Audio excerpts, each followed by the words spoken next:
What is up, guys? Dark Eldar nerfed FAQ, fixed everything. Love it. Yeah. I mean, the I mean, armies. no other codecs have core unit go up by 100%. It's unprecedented. I think they fixed all the problems in the FAQ. I think it was solid. So I think the guys at Dallas, they're lucky that the FAQ isn't valid. strong. It's not valid for Dallas I yet. guess it was valid if you were bringing an army with like all 10-point bikes. It would actually. What's up? That is. But yeah, man. I don't know what you guys are talking about. I feel like GW fixed everything. Dark Eldar seems super balanced and. What is the point of I don't understand when they put out like tiny baby FAQs. Like, what's the point? Someone got carpal tunnel, so they were like, "We got to put something out just to meet our goal, so we get our paycheck." But like, you know, the content, the substance of it doesn't necessarily have to match what we put out. So. But I mean, the biggest problem with Dark Eldar isn't in the codex, right? It's in the Book of Rust, the strife stuff in the Book of Rust. So yeah, we'll see when that gets I don't even think it's going to get nerfed. Tell you the truth, in right now, I think that Dark Eldar is going to have its month. I think Dark Eldar is going to have a huge percentage win for a month, and then I think. Are you a Dark Eldar apologist right now? Or are you like trying to pull something out that like they're not actually good or something like that? I'm predicting, motherfuckers. We all know that I'm driving I'm not on the bandwagon. I'm driving the bandwagon. But, dude, I like my last game versus Admech. If I went second, he would have literally Hogan leg dropped me, and I would have had to tap out like turn one. His turn one after I blew up 3 flyers was on me. But I'm saying, like, I think that people are going to. You look at the meta for like the last 6 months, and it's been all elite shit. It's just been elite army after elite army. Alan died. We miss him. But we basically nobody had to tech their armies. No one's had to change for the meta literally at all. And then you finally have to change your army around, and nobody wants to change their army, Brad. I ping in and I build my army. I just want to complain about Dark Eldar's 70% win rate instead of actually changing. And I don't want to take into consideration that the game is an augmenting, moving, game that changes. Constantly changing thing. I know. I don't want to do that. I just want to play the list. Alan, you're playing chaos, so no one listens to you anyway because you can't win. So sad. So sad. Yeah, I think that they're literally going to have this giant month, and then they're going to be a very top tier army. But you're just going to see people just changing their lists, and then you're going to see their win rate drastically decrease. They're still going to be very, very strong. And the thing is, I heard chain swords are good. I heard you should take a lot of chain swords. I heard that like, basically having vehicles. Actually, Jack Harpster had one of my favorite changes that I saw. He brought his sister's army, and he brought 5 rhinos, effectively just to fucking counter a lot of the Dark Eldar stuff. Yeah, rhinos. Rhinos are tough.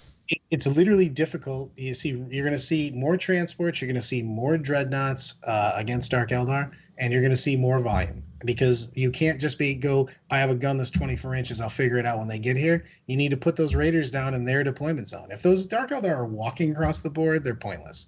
They're just not going to do anything. So you're going to see that. You're going to see a switch.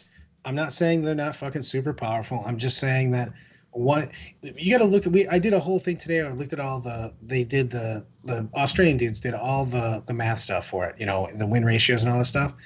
Marines are still over since all of 9th edition are like 30% of games. And the problem is right now is Dark Eldar have a ridiculous win percentage against Marines because they're doing Marines on foot. Dark Eldar crush just foot slogging infantry based type of armies, which is what the Marines are bringing. And you're like, if 33+% of the field brings Marines and the Dark Eldar crush Marines, well, of course they're going to have a great win percentage. So what you're saying is I need 18 more Noise Marines on foot. Yeah, exactly.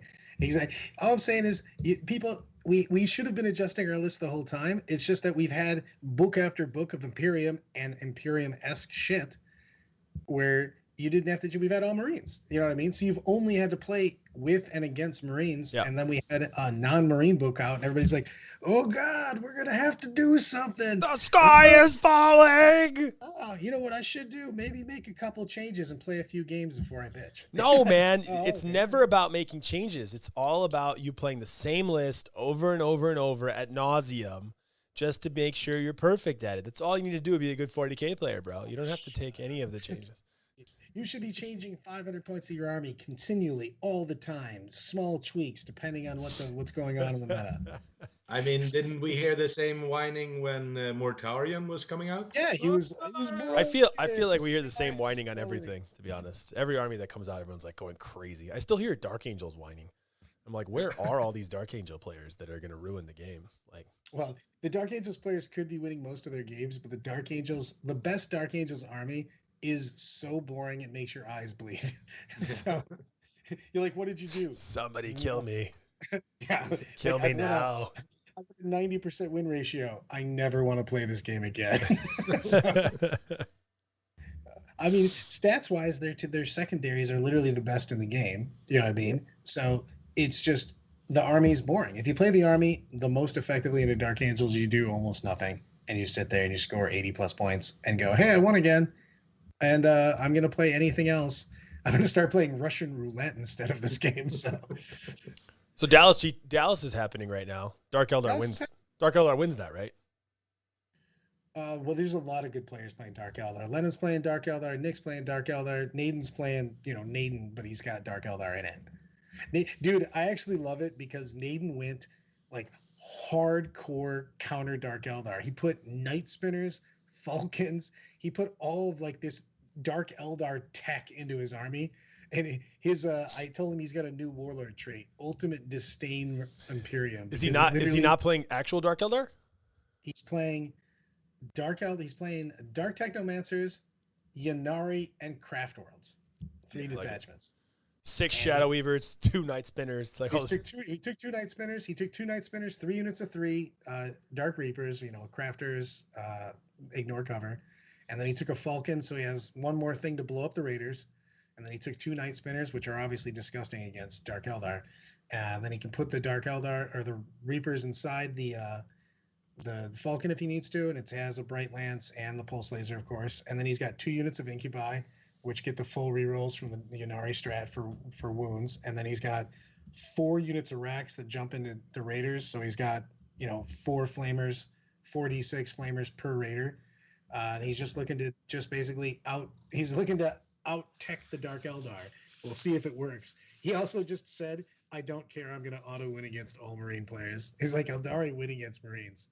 I'm like, "So you're not worried about it all?" Nope. Like, bulls move, Cotton. We'll see how that plays out. So, we'll see. I don't know. I don't know his matchups. And they're playing right now, right? So I'm gonna look it up on BCP. Actually, I'm curious who he's playing. He smashed his first opponent with a 99. I think there wasn't any real spicy matchups turn 1. It was just a bunch of guys for one that should have won. Well, they're probably in matchup 2 now, right? They're in matchup 2. Yeah. We can take a sneak peek. Yeah, we can I'm do curious. a snapshot. Curious. I'm gonna open it up on my own BCP app. Whoa. We know. Why aren't you guys in Dallas? Because I was too worried about the world being on fire. Because basically, if you're south of Alan and I, you just decided that COVID maybe didn't exist. And I didn't want to die, so that's kind of where I am about Yeah. that. They're still playing the second game. Yeah, What's up, guys? Pregnant wife. That's I was to say, Sean is playing Drakari right now. So we will see if his anti-Drakari list is actually anti-Drakari. Anyone we know? Is he playing anyone we know or no? No. Okay. But the guy's got a really good list, though. It's a very strong Drakari list. Why can I not find this event in this freaking app? It's because of the fact that it says it starts tomorrow. Oh. Yeah, I also had a hard time at first finding it because they were like, "Yeah, man, what's happening?" You're like, "You're in the future, my friend. You're in the future." Got it. I was like, where? Yeah, I was literally like, where is this event? Okay. So, but I'm psyched that events are happening. Daniel, what are you looking at? What are your guys looking at the future here? What is the future of Sweden burning down? I don't know, man. I have a 16-man event in 2 weekends. I hope that will happen. We're we're not in lockdown, but we have restrictions of gatherings of more than, I don't know, 8 people or something. So there's nothing big going on. I've been signing up for things in Europe for summer and fall. We'll see if that happens, like London GT and some other stuff. I'm excited to have things. I'm not gonna lie. I'm very excited for things to be going on. Obviously, it killed me to go to a tournament, but I was very excited to be there. Yeah, bro, So- you kind of died in Michigan, not gonna lie. Well, it didn't help that I decided to make up for all of the missed nights of drinking with my friends in one night. Yeah, that was rough. Hey, that's always the best solution. Well, I stopped after that. I put it on cruise control. Yeah. I literally, Kramer and I came out strong. We decided we were going to share wine with people. And then Kramer and I instead just drank 8 bottles of wine and then started doing shots. So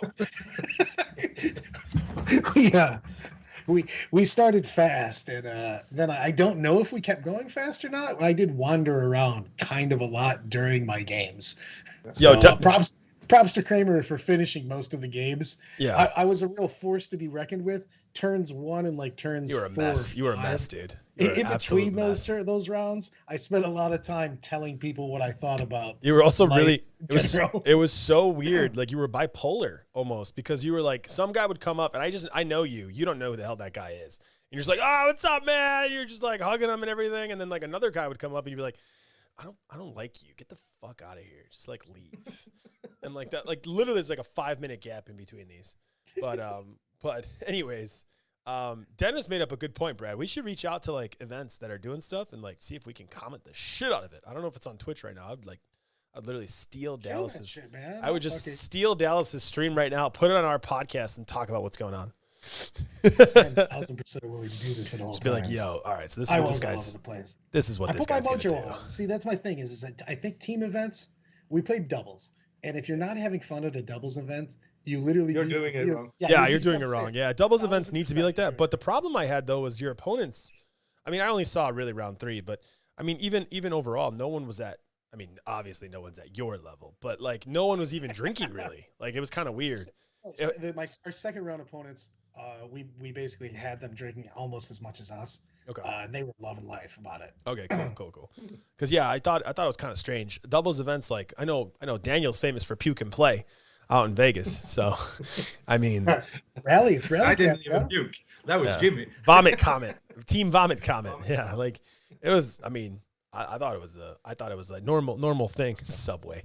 I thought it was a normal thing for you guys to drink and have fun and enjoy the doubles event. But it seemed a little kind of. I took the serious. individuals serious. Like I focused up on the individual, and I had a super great time at the team event. And if you're like, dude, if you're at a fun doubles event and you're not having a great time, again, you're doing it fucking wrong. Yeah. And you should be crushing. Oh yeah, John was my second opponent. I was just trying to fucking think it. What was your buddy's name that I kept yelling at? He had a guy behind them. I can't remember. It was Santino, I think.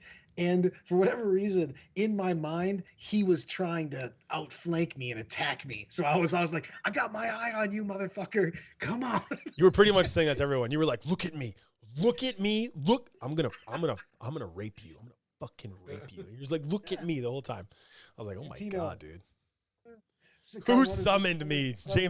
James joined the podcast because the Subway workers were like, yo, dude, meatball sub outside. He was like, gentleman gaming's on. He's just getting By the way, best is we're talking, I think it was the last day of the event. So John comes up to me. He's like, but get together. We'll talk some 40K sometime. I already got your numbers in. I put my number in your phone. I don't know if you remembered it. You were a little drunk. And it just goes, it said I look like Ben Stiller. So I look at my phone and it says John. Ben Stiller. Yeah, it's literally in your phone. Yeah, no, he knew. He knew it because he put it in your phone. You were like this. Yeah. You said this. You said, put your number in here. And you just gave him your phone, and he's like, oh, there was no chance. John Ben Stiller. He put it, and then like the next day, he's like, it's in your phone under John Ben Stiller, and Brad's like, it's literally on my phone is John Ben Stiller. It's like, how the hell did you know that? He's like, well, I put it in there. He's like, oh, that makes a lot more sense now. Oh man, yeah, but it was fun. No, I'm sure Dallas is good too. I'm sure there's some fun people out there having a good time playing 40K. I'm gonna definitely check out the pairings and the matchups and stuff Won't be surprised to see Dark Eldar win it for sure. Before we go into what I want to talk about today, I do want to preface what we're going to do on Tuesday, guys. So we're going to do a player draft. Are we doing it? We're doing it. No, we're going to do it on Tuesday. We're going to do a player draft. I haven't told Daniel yet. Daniel, Team Alan, and Team Brad. And you have to have different qualifications though. Yeah, player skill, party skill. Yeah, we'll get the audience to rank them after. So we'll create like a ranking. So what we're gonna do is we're gonna draft an ETC team. So we're gonna the three of us will randomly get picked. We might add one more person to this, so it might be 4 of us on the stream. So we're gonna figure out our draft order. You could draft any player in the whole world. Doesn't matter who you want. You could pick anybody you want, and we're all gonna make an 8-man team. But we're already the first pick on our own teams. So like Daniel, you pick 7 players. Brad picks 7 players. I pick 7 players, and then we'll see what the community thinks based on our teams in the end. And we're gonna talk through the whole podcast, like who we're drafting, why, what army they're gonna play, like the whole thing. We're gonna do this Tuesday. Yeah, Tuesday. So this will be our Tuesday cast. The goal is to have the team that will come. We're going to announce. I'll create a rubric beforehand that we'll agree on. We'll agree on it as a group. It won't just be my decision. It'll just be a group thing. We'll provide that rubric at a high level to the audience members, and then they can vote on which team they think wins overall. So that's what we'll do. I mean, I'm guessing the best team that will have the most fun.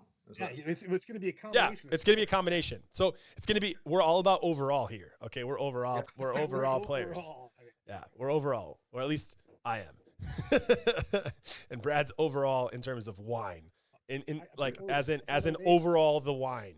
I want everybody to know this because I did a full Brad. I call it the Chester. So I did a Brad. I showed up for the tournament with no models. Nothing. No, sorry. I had a book. Which you lost. Yeah, which I lost. I had a book and a dice tray. Alan brought all of my models, and I bought dice and a tape measure at the event. I did. I literally just looked like I was a homeless guy that was outside of the hotel and went, I'll play in this. Yeah. And then won and took first place. And I literally looked at Brad's army. I'm like, I really just want to take this army and play it myself, but I don't know how you'll do with chaos. So let's just keep it the way it is, because you might not know what to do with this army over here because it's hot garbage. So I did love Brad. I didn't tell you this. I think I did tell you this actually. I told Daniel on the stream on Tuesday. Do you know how many people came up to me and talked about noodling, like catfish noodling? So fantastic. At the tournament. I can't wait till the summer when we can all noodle. Yeah, it was the best. They're like, hey, you guys talk about noodling. By the way, I'm not even reading this team off because it hurts my soul. No, we're not reading any teams off. No input from Snigs. Snigs' team. Aaron, TJ, Joshua, Death, Tony. The one. I mean, that team doesn't even make sense because like those guys all don't like know each other. So I don't. I'm not all-star. I'm not seeing what's going on with that team. So it's kind of a scary team, to be honest. But so I got a thing for us today, man. Besides just talking about the how much of a drunken mess I was with the Motor City Madness, I want to talk about mission secondaries and what the fuck they can do to make some of them laughably. Some of them are just fucking terrible. Some of them are worthwhile. Like for instance, I actually like. Oh wait, before we get in that though, we're also gonna have coaches. Kurt has a good point. He made a comment. Are we gonna have coaches? So we're gonna have coaches too. Yeah, we're gonna have one coach as well. You know what coach I'm picking. One coach as well. Yeah, I know what coach I'm picking. Fuck you. All right, go ahead, Brad. Love everything about it. I want to talk about what the fuck we can do with secondaries, because I think right now there's only 2 secondaries that are mission secondaries that are actual fair, because I think like vital intelligence, data intercept, I think is actually a good mission. It's not like an auto take. It's hard. It has something to do with how you play. And then you've got priority targets, which is an auto 15 that you literally write that in turn 1. But then you've got shit like overrun, scorched earth, just the mission objectives that are laughably never taken because they are a dumpster fire. Yeah. Except for like really good players who can get both their objectives and their opponent's objective. Okay. Yeah. Sorry, I forgot to mention, if you're flexing and you basically take secure take your opponent's 2 objectives and your 2 objectives, and then you take pierce the veil and fucking basically take all of the impossible ones and just flex on your opponent and just be like, I'm gonna table you on 1. So I'll be able to take whatever mission secondaries I want. But for us mere mortals that are trying to play the game against people that they didn't meet at Subway, we'll fucking Stop hating on Carmona, man. It's not okay. No, we're gonna the Subway thing for Carmona is never gonna die. That's gonna be something we talk. That might actually, I might have to get Carmona to sign a shirt, like sign a waiver to make a shirt about it. Like that's probably what we're gonna need to do. It's gonna be like that's actually why. That's why I was saying I actually like the battle lines, Vital Ground. I like Vital Ground. I like Data Intercept, because they're like missions that are mission secondaries that are actually difficult but good. You know what I mean? Like if you're taking the board, you're doing stuff, you'll get a decent score, but you have to fight for it. It's part of the game. You know what I mean? It's just there's a lot of secondaries for the missions and just the regular secondaries. You know what I mean? Like right here, I'll go into a fucking rant I had earlier, and I'm going to continue on because I'm super passionate about it. Why are all the Warpcraft secondaries fucking dumb? Like my Warpcraft secondary should be like, I did X amount of wounds smiting. I cast psychic powers in your deployment zone. I successfully did. I think what the intent was that like you're wasting a psychic phase. You're wasting a psychic power to get a secondary, so it shouldn't help you in the game. But that's kind of stupid because a lot of the secondaries help you in the game. It's like, I'm going to pick the one where I got to kill tanks. Cool. I'm killing a tank. I already have to kill a tank. So I'm also killing a tank. Great. Secondaries that are part of your overall strategy and feel like they're part of the game are a real thing. If you're fucking doing psychic ritual or mental interrogation, you're like, why the fuck is like, you're like, hey, who's doing that? Eldrad. You meet the greatest psyker of the Eldar. What's he doing? He had some paperwork he had to do in the middle of the board, so he's just filing shit. Well, what I don't understand is why didn't they include something in those damn things to actually do something in the game? So like, I'm gonna take this one. I got to do this power 3 times with the same guy in the middle of the board, but every time I do it, all units within 6, all core units within 6, or all something within 6 get -1 a hit or +1 save, something like that. Yeah. I mean, it just doesn't make any sense. You're not involved in the battle. Yeah, like mental interrogation, your movement speed is half, or you can't run, or something. Literally anything. Yeah. You know what I mean? Yeah. It just all of those are terrible. 100% agree. 100% They're just bad. Yeah. They're out of control bad. And even the one when you're killing Psyker is also bad because it punishes some armies way too much. Right, and that's the thing is like a Bore the Witch is good if you don't have a Psyker and you're playing Psykers, but like. But wait a minute, Brad. Kurt wants to know, like, didn't like really good playtesters like Brad Chester test these out before they came out? Like, why are you complaining about stuff you approved? Some of us are not listened to, and we have our own opinions. I love whenever Kurt says something that doesn't attack me. It makes me happy because then I get to ride you about it. Because I like to like Kurt, not to not like Kurt. It's all over you.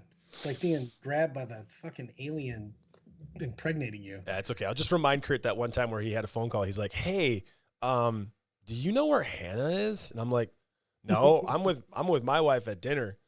Oh, okay. All right. And then like 20 minutes later, I found her. She was asleep.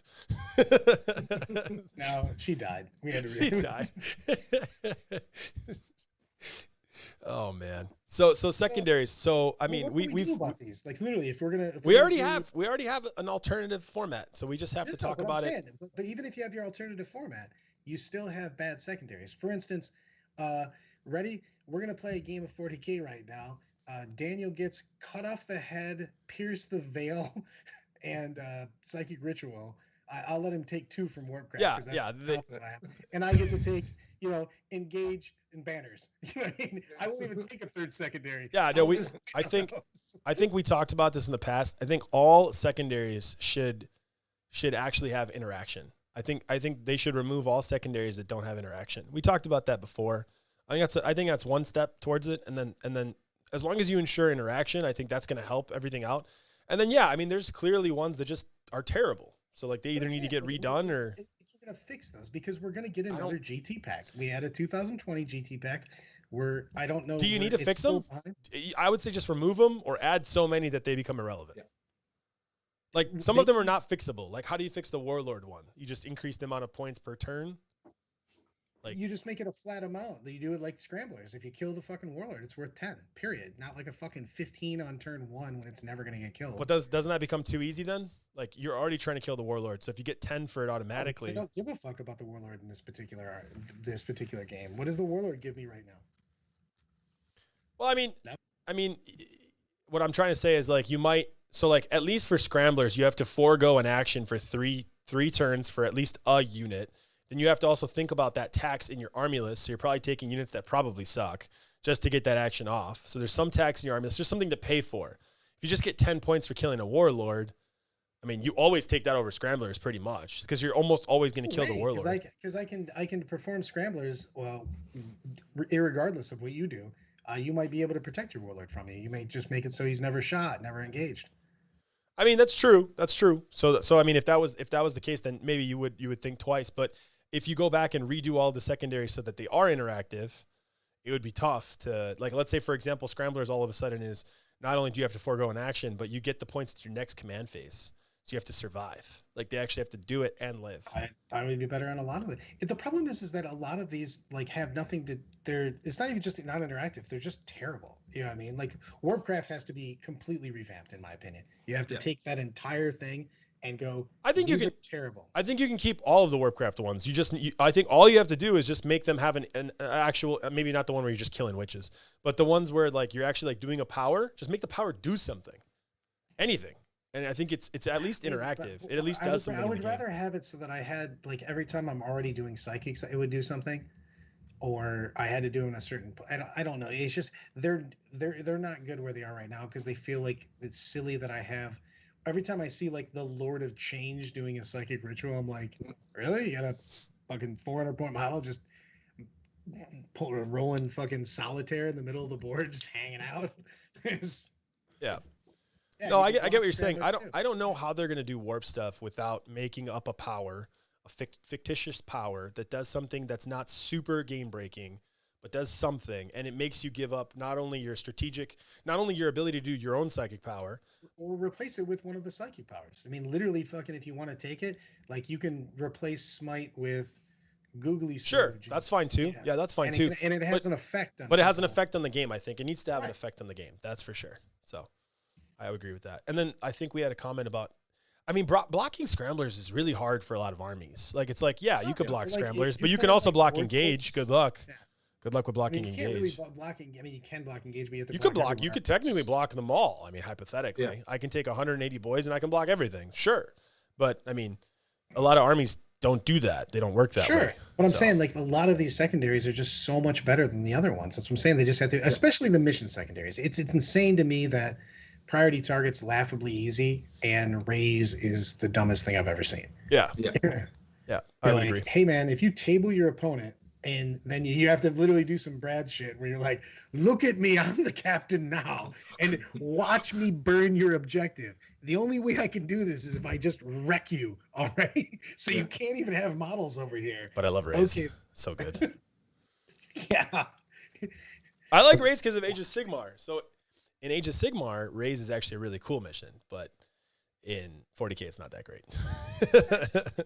If the thing is that some of those secondaries are just, they basically read, if you are it's a win more condition. I think if you're already crushing your opponent. I think actually that's something we're missing from the game. The secondaries, there could be a lot more secondaries that are similar to Age of Sigmar winning conditions. Like there's, for example, in Sigmar, you got to there's a mission where you got to hold objectives with a character.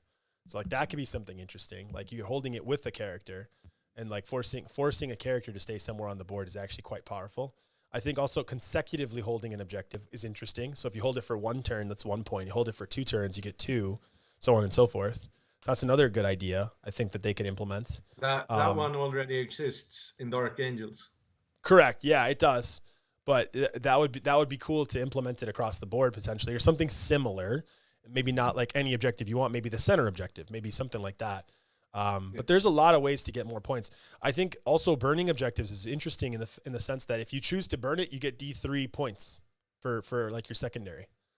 So like you can make it random too, hypothetically. You can say, I'm only going to hold this for 1 turn. I'm just going to hold this for this turn, right? And I grabbed it. And now I want to burn it. I get D3. Like that's not a bad idea too. I like Kurt's comment on this, but I do have, Daniel has brought up a 30-30-30. effectively end game, secondary, and progressive. And it's going to be testing it out. And I actually like the idea. Yeah, I have a packet too. I was actually gonna talk to Neil about it. I just haven't had time yet because of Michigan. But I made a whole tournament packet with all three. So we just have to we now have enough games at least to start looking at secondaries and say these secondaries don't work, revamp them or get rid of them. Basically revamp, replace. That you know, I mean, those are the options. Yeah. So, and my thing is that if you were going to do that right now, you now are in charge. You are the game director. What are you doing with these secondaries? One thought I had is, what if you have to play the same secondaries as your opponent and it is picked for the mission when you come to the table? So you have to build. I like that idea. What about also you could do something where like there's 4 secondaries, you pick 2, I pick 2, and those are the 4 we're playing. Yeah. I like that a lot. I like that a lot. That way you have to build build for secondaries, because that, I think one of the problems now is that you so easily can build for 2 or 3 of your secondaries, and then you just choose them, and then you play. I mean, no matter what you're facing, you're still sort of playing the same. Yeah, I mean that's why Dark Angels is a powerful and boring ass army, because they've built their army to do these like basically 4 total objective secondaries. Yeah. And they just sit. I think Brad, you're onto something there. I think another idea would be like you already find out who goes first.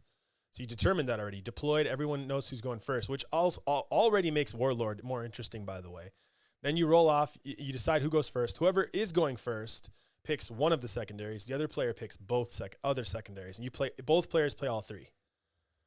So that's kind of interesting too. So if you're going second, you pick 2. Just different because you'd have to. I liked the 2 and 2 just because of the fact that I wanted to have.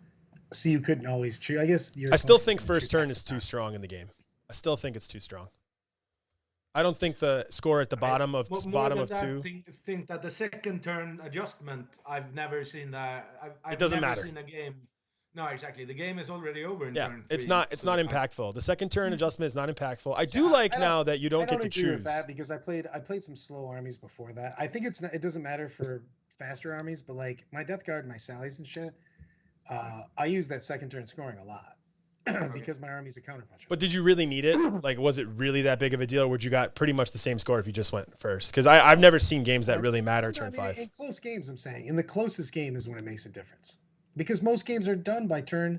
I mean, they're effectively done by turn 2 or 3. You already know the outcome. Yeah. So I'm just saying that in a game where it's going down to the wire. I think even in close games, scoring it at the top of your turn 5 would just be fine as well. I do understand why they did it. I get it. Like, it makes sense to me, but because it gives you that final action, because otherwise the other player, I just don't think it's enough. I think going first is still very strong, considering the way the game is shifted with the new armies specifically. So I think with the way that the meta has shifted to play AdMac, with the way the meta has shifted, I mean, the Horsey is just so strong going first. The Dark Eldar is very strong, I think, going first as well. Aggressive armies and board control armies are very, very strong going first. That's why it's such a big deal on that. But I think that if you had more, we had one of the comments was the fact that proactive objectives don't score as well as basically passive secondary objectives. You know what I mean? If you got more points for engaging in your opponent's zone and doing things, as opposed to just saying, I'm going to sit here and take these banners, this stubborn defiance, this whatever, you know what I mean? Like, those score so well. The very passive objectives where you don't do anything score very well.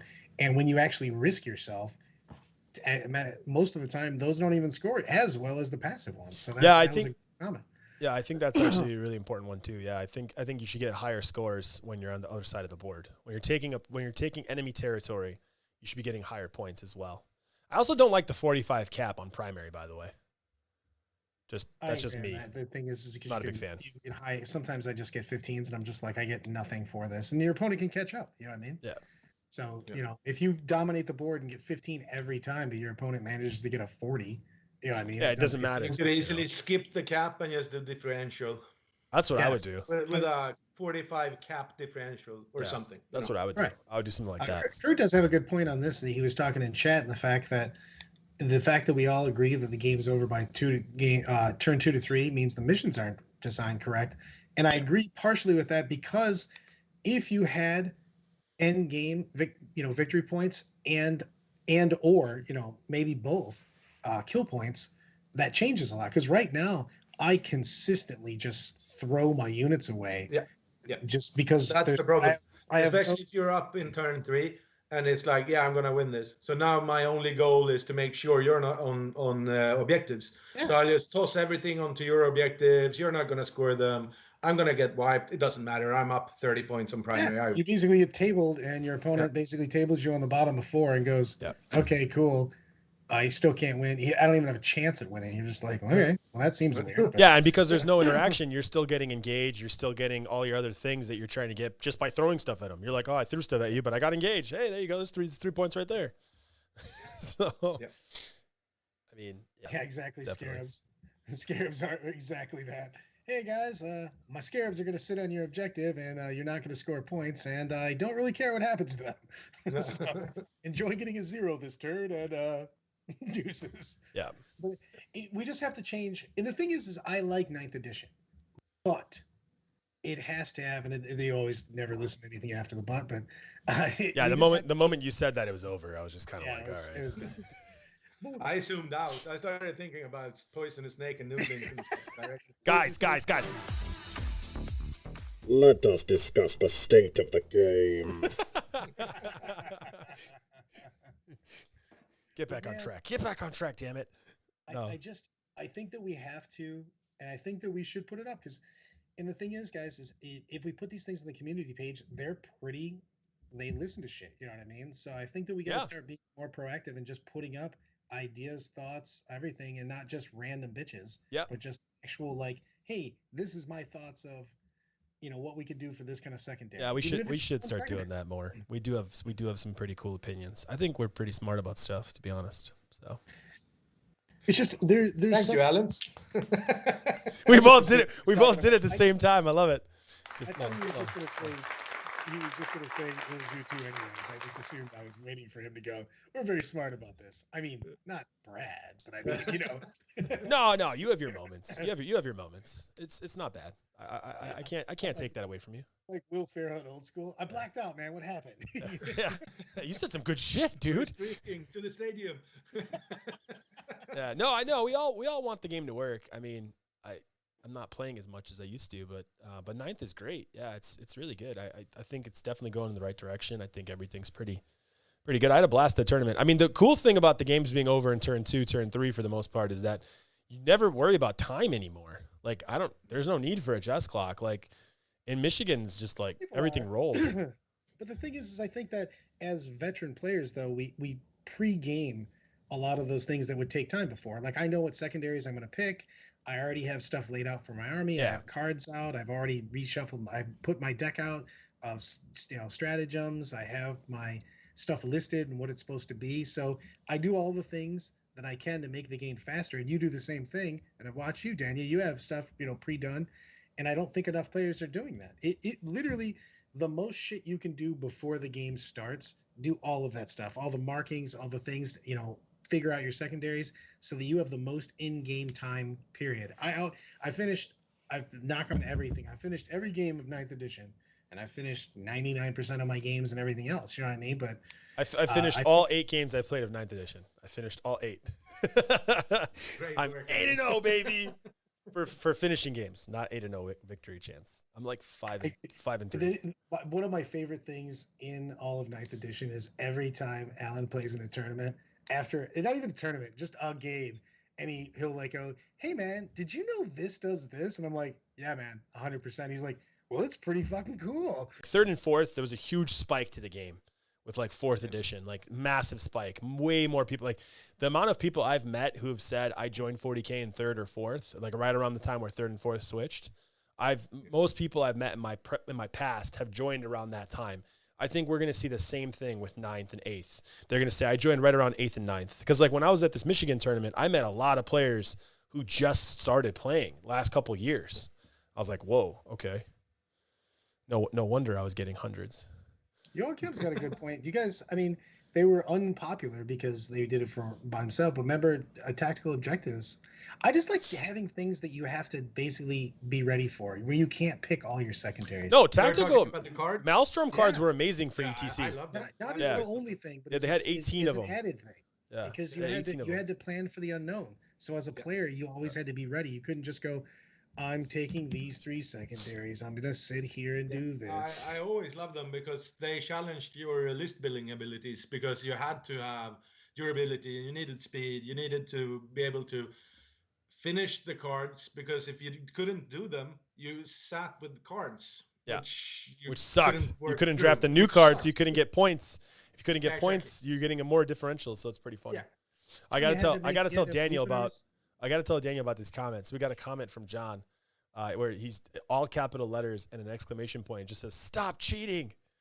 So in round 2 against Brandon Valley, he was worried because like he just started getting like his rust off. You know, playing for the first time. He's playing Ultramarines, just trying to have some fun, not taking it super serious. And he's like, if I mess up anything, you know, I'm sorry. You know, I read the rules as best as I could, but this is like my first event in a long time. You know. And he has like, you know, a normal grav. He's got a very heavy grav army and pods and all kinds of stuff. And the whole game, every time a judge came anywhere near our table, I just started screaming at him, "Stop cheating! Stop cheating!" Like as loud as I could in the hall. And he's just laughing and we're drinking. This is immediately before the vomit. You know, before you But made yeah. him throw up. Yeah. This is immediately before it. But man, me and Brandon had a fun time and I'm just yelling at him. He's laughing. It was pretty funny. Obviously, there was no cheating going on his part. I was just messing around, but it was pretty awesome just to yell. I love that you added on his part. Yeah, I had to be very clear. No cheating on his part. He didn't have very long on the table, so there's not enough time for him to cheat. Most of his stuff was gone fairly quickly. That's what Noise Marines do. Kill stuff. But anyways, go ahead, Brad. You were going to talk about something that you wish was, but isn't, but you wish it was. So No, I'm thinking about, and I agree with Daniel on the fact that I do like this edition of 40K, probably the best I have in a long time. And my thing about that is I want it to, when you see something's very close to being like just amazing, you want to do whatever it can to fix that. You know what I mean? Because in the things that are not good, we want to get them the fuck out of there. You know what I mean? So. And I don't want to lose players. Yeah, I think it's super tough though. Like it's really easy to talk about what we don't like or what doesn't work. It's very difficult to find a solution that does work and that everyone would like. There's going to be gaps and holes and everything. That's why I think we have to be proactive. It's just game mechanics. Put ideas out like Daniel's 30-30-30 idea.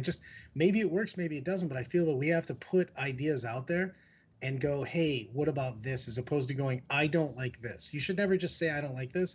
You have to have some alternative then for it. You know what I mean? Yeah. This I agree. Cool. What do you think we should do? I just wanted to bitch. Yeah, I think the trick is to start really small. So like if we were to change secondaries to be more interactive and then we were to add a third dimension and that's it. That's all we did. We didn't change anything else and just saw how that went.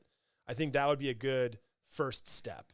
But I think you want to change things very, very small, like almost like as if it's a chemistry problem. You right? want to, if you're looking for you want to solve for X, man. You don't want to try to solve for X, Y, and Z. Yeah, exactly. Time. Yeah. So I mean, I think even maybe at first you don't even touch secondaries. Maybe you just leave them as is, and you add a third dimension to the game that takes into consideration end game, and just see how that goes. Is it still messed up? If it's still messed up, then maybe tweak secondaries to be more interactive.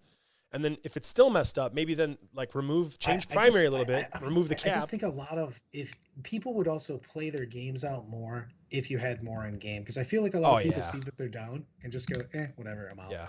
You know what I mean? Yeah, that's 100% true. I mean, that's primarily what I want to address with the changes that we're talking about. That the game comes to a natural conclusion and you actually play the entire 5 turns. Because it's a little bit boring when the game is like, yeah, it's win or loss here, right? Yeah, I've lost, so I'm out. Well, it makes a big difference. That's easy to fix. If you're looking, if you have 90 points though, and you're 30-30-30, and end game is 30, you can't just blow off the end game. That's a huge amount of points. That'll flip that game on back around. Yeah, but I think Daniel's point of like you're at the event and you want to just play your game out no matter how it's going. That's a super easy fix, in my opinion, for a lot of people. Not everyone, because some people don't care about painting or hobbying. But what I would say is this. Overall the general award, like best general, should be win, loss, draw, and then tiebreakers, highest battle points. So if there's multiple people who are undefeated, battle points then becomes the deciding factor of who's the general. But then the overall tournament winner, or the War Master, you can call him, or whatever you want to call him. I've heard a number of different things. The Renaissance Man, whatever it is, that should be 50-50. And it should only be battle points. So it should be battle points and painting. I mean, what you're addressing now is how to force people to play a boring game. What I'm trying to address is how do we make the game interesting for 5 turns for everyone around the table. Well, that's working on the secondaries. If someone is losing and it's like, yeah, I'm out of here. It's fine because it's boring for them to be punished for 4 more turns. I see people, but I see people quit when they shouldn't quit. They could get a lot more points and they can stop stuff from It's also because I saw that multiple times at Michigan. If you mathematically don't have a chance to win, even if you do max, that's the problem. If you did end game, you would most games, I would say, you would still at least be in the running. You know what I mean? Just play it out. Doesn't matter how many models you have. Because right now I'm like, hey, I got a 45. You can only get a 30. You know what I mean? And then I've scored most of my secondaries. You table me on 4, and it doesn't matter. That's dumb. If you had 30 points in the line for turn 5, then that shit would matter. You know what I mean? And then also, you would have to play differently. You can't throw everything away so your opponent can table you. Then you have to go and reserve and hide and be on objectives and do shit all game around. So I think it would fix a lot of problems. Yeah, 40K somehow went from like maybe 7-turn game to like not even a 3-turn game. Right? Like it was like, we might play 7 turns, bro. This might be crazy, And like you'd always have these like debates like, well, we only have 15 minutes. I don't know if we could play another turn. You have 6 models, bro. Roll the fucking dice. Let's get this shit going. You know what I mean? Like, like you'd always have those conversations. And then I think it went down to like, okay, it's only 6 turns. And now it's like 5. So, and then 5 isn't even 5 because of exactly what you guys are saying. Looks like I'm up. Guess I'm going to throw everything at you now. On bottom of 3, here you go. Yeah. And you're like, uh-oh.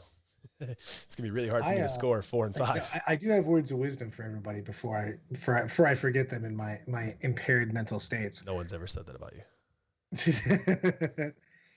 We got to start being, not me, because I'm just willing to Irishly fight people. Anybody that says that I'm a stereotype of an Irishman, I'll fight you and get drunk while I do it. But how do they punch? Did it rotate as they turned? Like, oh, the Queensberry rules thing? I have no idea how I would throw a punch like that. It would be insane. I think I would hurt myself. But man, I should have did that against Daniel. I probably wouldn't have blew up my chest. No, you would have just looked like an idiot. I'd rather look like an idiot than lose my chest, but go ahead. If we want the hobby to grow, we do have to stop as a community being giant fucking douchebags to people online. And especially when people ask early questions. If you're a new player and you post up something, you're like, hey guys, I'm playing Gene Stealer Cult. And the first 20 responses are run into traffic, scrub. You know what I mean? Like, it's fucking crazy to me. I did see a post today though, where the guy was like, I played my first game of Warhammer 40K. My opponent rolled a bunch of 4s and 6s. I kept rolling 1s and 3s. Is there anything I can do to like learn how to roll dice better? I think that was like a legitimate post I saw online. I think it was legitimate. I don't know, but I saw it online today when I was on the toilet. But yeah, no, I agree with you, Brad. People do need to be nicer in general. I think everyone's really nice in person. So I think tournaments and tournament play get a really bad rep because everyone just they act very strange on the internet. Like they want to one up them and meme them and like insult them. The same because I didn't know the internet existed. Yeah, but nobody at the actual tournament acts weird at all for the most part, except for maybe me. Brad, since then you never left into. Yes, I'm like fucking Quagmire. No, but Brad, but Brad, you're never mean to anyone. You're not mean at the tournament. You're not mean. You're only mean like just before we go live on this podcast. You talk mad shit about people right then for like 5 minutes, and then I go, we're live, and then you stop talking about that. But other than that, or like in the car or something, but other than that, you're pretty legit. I just don't. I just glitched don't. out I'd again. rather. I just want to have fucking fun, man. And we're literally playing with toys, and it just bugs me. You know what I mean? When fucking people are just super shitty, especially the newer players, dude. Like the first the team newer I played players are in kind the of team tournament interesting. was like really new players, and like they were super excited because I took the game to basically just tell them, hey man, this is how you do stuff and everything, and played like a really fun game and talked over their moves. And they were like, I definitely want to, check you out later, and do stuff. And it's just why aren't we just treating the new people just better, for instance? I mean, everybody better should be treated better, period. But like, man, we're not going to have a hobby if you just keep fucking being super dicks. I think people at the event are really nice. Like everyone at the event is really nice for the most part, because like once you get there, like once you get to the actual tournament, everyone else there traveled for the same thing you did, which is like this niche, nerdy game that you would hate to tell anyone about that doesn't know about it already. And like, you just feel comfortable immediately. It's like you're in a band of brothers all of a sudden. Is your phone vibrating on your desk? Because I will fucking smash it next time I see Maybe. you. So I think myself what a piece. I think when everyone else is there, like that's kind of when you see what the community is really like. I think the community is really like that. And that's really, I've never seen that bad. Even the most notorious players that nobody wants to play against, and they have a reputation, and people are like, oh man, I gotta play XYZ person. Even most of those people are fine at lunch. Like, they're talking about like their kids or their family or religion or their car ride or whatever the hell they're talking about, some random shit. But like, they seem like they're just like a normal person. Like, you get along. Like, and I think that's where the hobby will grow. It'll grow there. Like the moment that Mike Brandt starts running like crazy events for GW, it will grow the hobby massively. I just, you want to see more prize support. You want to see more everything. You want to see more players. I want to have huge events and stuff like that. I worry that we're going to get ourselves a cap, or we're just going to basically start to die because Kurt called you a hippie. There's new players. No, he called me a fucking no, hippie. that's kind of weird, Brad. Honestly, if you look at just data, right? If you look at data, the number of people playing 40K in the ITC the first year of the ITC compared to the number of people playing 40K in the ITC this year, it's like not even close. But Daniel's right. This is thousands of additional players across the globe. Everything is more connected. The community's way bigger. It's growing way faster. All I'm just saying is, how about this? Warhammer 40K is like is Islam still the fastest growing religion? When we go to tournaments. I think it is. I just think that people. I was going to say Warhammer 40K is the Islam of miniature wargaming. It is growing faster than any other miniature war game in existence. Where is Richard when I need Richard? Damn it! He would have the most inappropriate thing to say right now. It would have been awesome, but he's not here, and it makes me sad. But yeah, no, I would say 40K is growing faster than anything. I don't have the data behind that, but I feel like that's I'm pretty confident on that in terms of miniature gaming. Yeah. I'm just saying that, like, when you go to a tournament, we have a fucking smashing time most of the time. And then you go, if you read the shit online, you would think that everybody's going to murder each other. Online's terrible. Online's always bad. I mean, there's literally a group on Facebook. Well, fucking why? There's literally a group on Facebook that is designed to just make fun of people in the community. And that's fine. It's fun. It's fun. You need to have tougher skin. That's kind of weird coming from you. You're not like a snowflake or a millennial. You're this old dude. I'm just saying that, like, if somebody's gonna talk shit, like, we can just fight about it, and then we could go drink after. No one's gonna fight about it. No one's gonna fight about it. I'm not gonna fight anyone. If someone fights me, I'll sue them for everything they have. Except for Daniel. Daniel can fight me anytime. I'm fine. I tried to make a small point. We really went somewhere else with this. Brad's like, why are you attacking me? I just want it to be nice. I mean, I agree with you, Brad. I'm just saying, I don't think it's that bad. Like, I don't know. Am I wrong? Is it much worse than I think? I don't know. I'm old. I never go online and read. Yeah, I was going to say, Daniel, and I have to find out if somebody says some shit. Like, I don't know. Is it really that bad? Is like the internet really that bad for new players? I don't know. I think it's fine. But I'm not sure. I actually don't know. If someone in chat knows, is the internet bad for new players? Do you guys feel that way? Or is Brad a fucking hippie, as Kurt Claus said? Can we get Brad's a fucking hippie in the chat, please? And then upvote that thing with as many thumbs as possible. If I get called a hippie too much, I'll have to punch myself. Well, I mean, you're basically on the podcast today. We'll make a peace sign background for you. You're basically in the podcast like, hey, guys, why can't we all just, like, hug and, like, be friends? Like, I don't understand. And I'm over here like. I wasn't a hug and be friends. Aren't we all friends? Don't be an asshole. That's it. That was my whole thing. Don't be mean to Brad. He's in a sensitive place. I mean, we based our entire podcast on fucking with me, so I'm totally cool with this. Oh my God, that was good. He goes, Exactly. he's Best in a comment, by the way, sensitive place. Best comment of the night. If you don't know who the bully is, it is then you, pajamas. I mean, that's probably accurate, not gonna lie. But I do it at the tournament too. I don't really do it online too much. I mainly like to bully face to face. I'm more of a face to face kind of bully. I need to see your sadness. I need to see you cry. It doesn't work for me if it's through the internet because I just don't feel your pain. I got to be in the same room. I feed off of it. Weird place after I just tried to make the point of don't be a dick to new players. That was all I had to say. I feel like that's weird though. I feel like it's like bring tape measure to the board when you play 40K. It's like, yeah, don't be a dick. Bring your tape measure. Cool. Yeah, but you have to say it's the same shit we said to fucking the GW guys when we originally did the play testing. We're literally in a room, and the GW guys are sitting there. This is a real story, and I go, hey man, you guys got to really spell this, and this out. And the guy looked at me and literally went, so we have to fucking write in the rules, don't be an asshole. And the entire room at the same time went, yes, you 100% have to write down, don't be an asshole in the rules. Yeah, no one should be an asshole. That's not cool. Don't do that. You'll get a reputation for being an asshole. Or, in Brad's case, get a reputation for being a hippie and a sensitive guy. Just like a really nice and sensitive dude. That's what I'm known for. Hey, Brad, when you look at sunsets, can you ever stop crying? Or like, are you just constantly just, when will the damn thing set? Just tears. Rick's going to watch this and be like, where is this guy been my whole life? Oh, man, that's good. Oh, man. Yeah, no. I love this. Brad's 100% right, though. Be nice. I love this.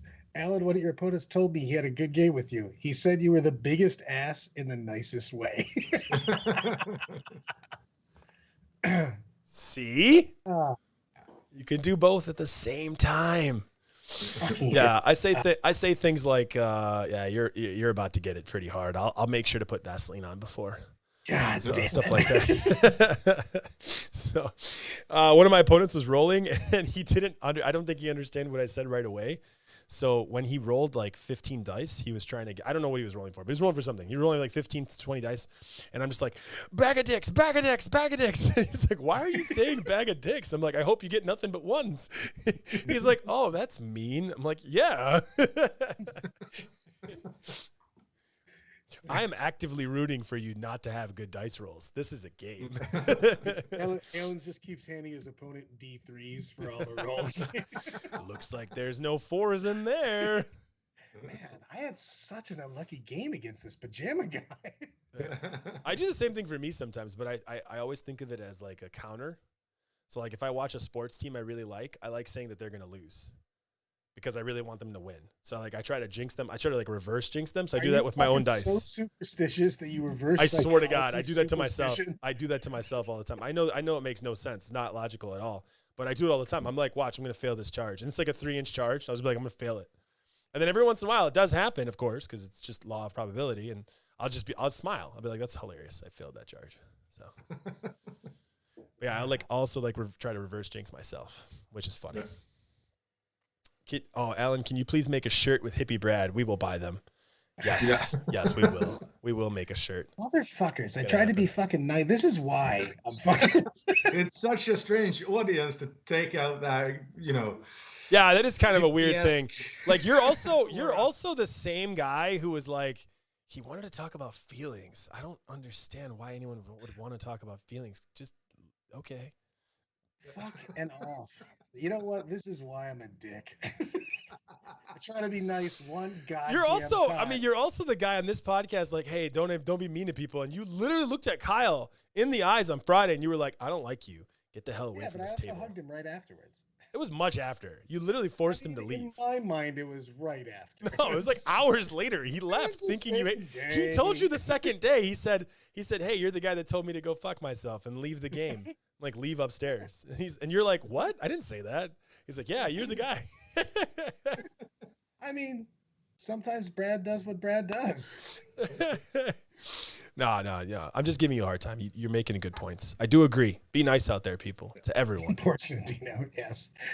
For sure. Poor Santino. You missed that game. I was also in top form. You were rough when I got there, dude. I don't know what's Richard talking about with the Green Bay drama? Aaron Rodgers? Nah, Aaron Rodgers is fine. He'll sign with Green Bay. Chicago, we gave away our fortune for a rookie quarterback that we're going to ruin his career again. Yay, go Chicago, ruining quarterbacks. Chicago is Alan, are you talking about sports now? Yeah, I switched to football. We have a American comment. We have a comment about football. I'll zoom out a bit. Tell me when you're done. Oh man, that's funny. What is Gary saying? Gary's saying, Gary, you're the organizer of a tournament, bro. You should maybe rethink that comment. I don't know. Like, you should be really nice to people. So I'm just saying, I don't know. Maybe it's just my opinion. Oh man, Gary's like one of the nicest guys ever too, which is kind of weird. Unless you cross him. If you cross him, he could be pretty rough. he does stuff and things. He's kind of like a prickly guy. All right, so Richard asked if we can have a quick talk about snakes. Snakes? Yeah. What they are talking about is not football. I still want to know what snake Brad has at home. I don't know what snake I have at home. What snake? Brittany just came home. What snake? What do we have? Ball python. We have a ball python. Ah, cool. I thought it was like a corn snake or something. That's funny. Yeah. Well, there you go. There's our snake ball python segue. So, Brad, money on who wins. Who's going to win Dallas? Bet right now.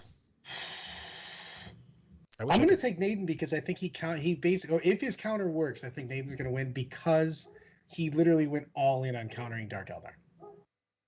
And if that counter works, he would, like a bunch of the top players brought Dark Eldar. What's the best AdMech player there? That's my vote. Yeah, I didn't notice any of the AdMech guys. That's the problem. I'm still trying to find this damn event. Is it called Dallas Open or something like that? What is it called? Dallas Open. Man, so annoying. How are you fucking up the internet more than me? I have my days. Hero. Speaking of Motor City Madness, Mayhem, Mr. Pete's in the house. Pete, what's up, Pete? Nice tournament, Pete. Good work, buddy. Pete's gonna add a Youngbloods award to Motor City, I think. I don't know if that's. I don't know if I was supposed to say that, by the way. Send me all the stats from that, and we will go over them on Tuesday. You guys want any stats from Motor? Yeah. Send us all the stats. We'll go over it next Friday, not Tuesday. Tuesday we're doing the draft.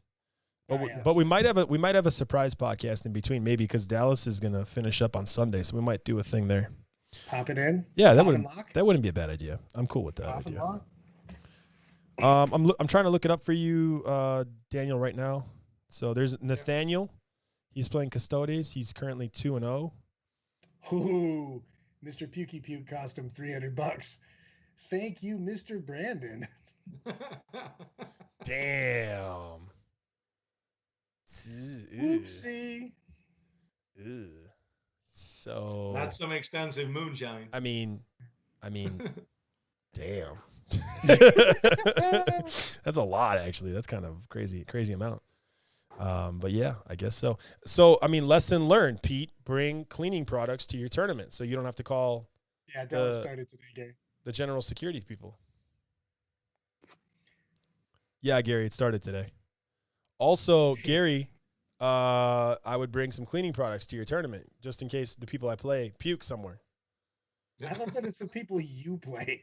Well, I decided that at Gary's event, regardless of whether drinks are allowed in there or not, I'm going to do one shot per kill point. I love that Alan's he's not even doing this. Alan's just giving his opponents roofie coladas.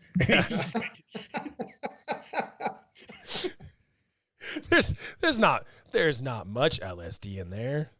Alan seems to be undefeated because he had 5 straight concedes. That's funny. Sam Dayton's there with Space Wolves. I'm trying to see who else is there.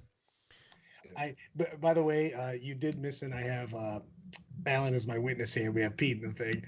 So day 2, the day 1 of the singles event, they basically had an entire list of announcements of what to not do on the table, and they were like, all right, no names or anything, and then just listed everything I did on stream, and don't do that ever. And then I said Brad Chester, and then they were like, no names. I was like, everyone knows this Brad. Like, what are we talking about? It's kind of weird. We're supposed to ask you about kill points of shots from Horrid the night before the tournament. Kill shots. What? That's Daniel. That's to Daniel. Oh, ask Daniel about kill points with shots from Horrid the night before the tournament. Oh, this is from Joachim. Is it Joachim? Yeah, Joachim. Yeah, that ended bad. That ended bad. That's it. That's all he has to say. I made it to the toilet though, so I'm not as bad as Brandon. That is true. No, well, the best is after they did all the announcements, I missed 90% of the announcements, and then I walk into the room with a cup of wine. I'm like, "What's up, guys?" Exactly. So Pete and Tom were on the balcony over top, and they're just both drinking on day one, heckling me while I'm trying to play my game. Just like they're like the two old dudes from the Muppets for sure. Just like, you suck. That's pretty funny. I do like this story. Yeah, no, I'm excited for Gary's event. I hope I can go, and I hope I get everything ready for it. So that's my next one. Brad, you're not coming to that one, right? Yeah, I am. Oh, you are? Are you registered? Yeah. It's sold out. I think so. Gary, am I registered? This is where Gary goes, no, you never called me. No. And it's full. I mean, I wanted to be in. You suck. Gary, is Brad in your list of people for your event? Brad will just go. There's always someone that drops out. I mean, you could just show up. There'll probably be a drop. Yeah, he is not. Put him on the waiting list, Gary. Yeah, can I be on the list? He goes, no. He said no. He straight up said no, Brad. No Brad's allowed. This is the no. Oh, we should do that. No Brad allowed tournament. I am on the waiting list. See, I knew I was on something. Oh, okay. After seeing Pete and Tom throw an event, I kind of want to throw a GG event and then use Pete and Tom's terrain and then pay Pete and Tom for their terrain. Terrain was really, really good, guys. Yeah, I kind of want to throw a event, get Pete and Tom to bring their terrain over here, throw it somewhere in my neck of the woods, and maybe do an invitational one, see what we can do, GG wise. That'd be kind of fun. I got to talk to Pete about it. I'm down with that. Yeah, I got to talk to Pete about it. I would do the stream and announce like the games and stuff, and we can have a couple of tables. That'd be a kind of a fun idea. And I was thinking like we can start it as an invitational first and see how we can grow it. So that'd be kind of cool. Okay, all right. Hanging out. ATC 5v5 in the fall. Make it late. Yeah. Make it like November fall, like almost winter. So that my baby will be a little bit bigger, so I can try to make it. Our neck of the woods is Chicago. Alan is Chicago, and I am Toledo. So we are officially the Midwest. Yeah, Daniel's in Sweden. Yep. He is not officially the Midwest. He is slightly to the east of the Midwest. No, Pete. We could run it. You guys could play in it, or if you guys want to run it, you could run it too with me. We can all run it together. But like we can use your terrain and then like give you a big cut of like a massive cut of the take. It would be a pretty big take because I would get a free venue. You know what? I'm gonna tell you. I just want to throw the props out to the fact that they sunk in some serious money on their terrain, and for the future, I'm really happy. Looking forward to more tournaments with that terrain. Yeah, no, that's what I'm saying. Like we would just we can easily help Pete. I'm a terrible player. Okay, well you're a good tournament runner, so you can run the tournament with me. Yeah, there you go. You don't have to play. Me and you, the terrible players. We don't have to run it. Yeah, I love terrible players. I want to have 5 of those consecutively. Yeah, exactly. That's like the best tournament for me. The best actual tournament is 5 terrible players that are 5 really unlucky dice rollers. I just want to play. I want to play 5 really good players, but have very bad dice. Yeah, exactly. I want them to get I played mad. the top 5 guys in the world, and they rolled nothing but 1s and 2s. So. Yeah. Pete is just marketing himself on our channel today, which is fine because I love him. He's just said that they're doing a super major next year, which we talked about that already. They're going all in. We talked about. They're trying to double that. Yeah, Pete, man, to pay for all that stuff you guys made, you better be running tournaments like a freaking neo fiend. Just run them all the time, dude. Oh man, these guys did a good job though. I liked Michigan; it was fun. So yeah, no, I think we can run one here, Brad. We can run a GG event. See what kind of feedback we would get. Probably 2022. That'd be kind of fun. The year of awesomeness. Don't call it a comeback. By the way, I'm going to call Alan out right now. Because the entire weekend, he was like, I used to be good at 40K. I did this. I'm sucky now. He plays fucking fourth. He destroyed everyone after his first game. And his first game was close. Yeah, that was fun. Old Rex Buckingham ended up in fourth place. Hey, like, stop giving out my alias. It was pretty hilarious to see that on Goonhammer. They wrote up a thing about Rex Buckingham, and they thought he was real. They're like, Rex's list is this and that, and Rex did that, and Rex did this, and I'm like, wow, that's awesome. My alter ego has its own personality on the internet now. I love it. So I'm excited to keep things going. We didn't get any lists today, so that's okay. Next Friday, we're going to do stats from Michigan, provided by Pete. If Pete or Tom want to get on the podcast, let me know. We'll get you guys on the podcast. You can talk about future events. You can talk about anything else you want to do. You can meet Daniel, because Daniel's the coolest guy on this stream. Wait for it. Tuesday, however, is our big day. That's the draft. Tuesday's the draft day, so we're doing something different on Tuesday, yeah. But next Friday, Pete, if you or Tom want to get on and talk about stats, we can do that. And then we're also going to do list review that day. And it'd be funny to get Pete's opinion first. Like if Pete or Tom join, we tell them to review the list first, and then we just disagree with everything they said to make them look like they don't know what the hell they're talking about. Like Pete would be like, I think this list is pretty good. It's got this, that, and the other. And then we were like, this list is terrible because of this, that, and the other. And we just insanely disagree with Pete or Tom. That'd be hilarious. That'd be a really good cast. So I think that's all I got, though, guys. Guys ready to dance out of here? Yeah, man. Thanks for joining today. See you guys.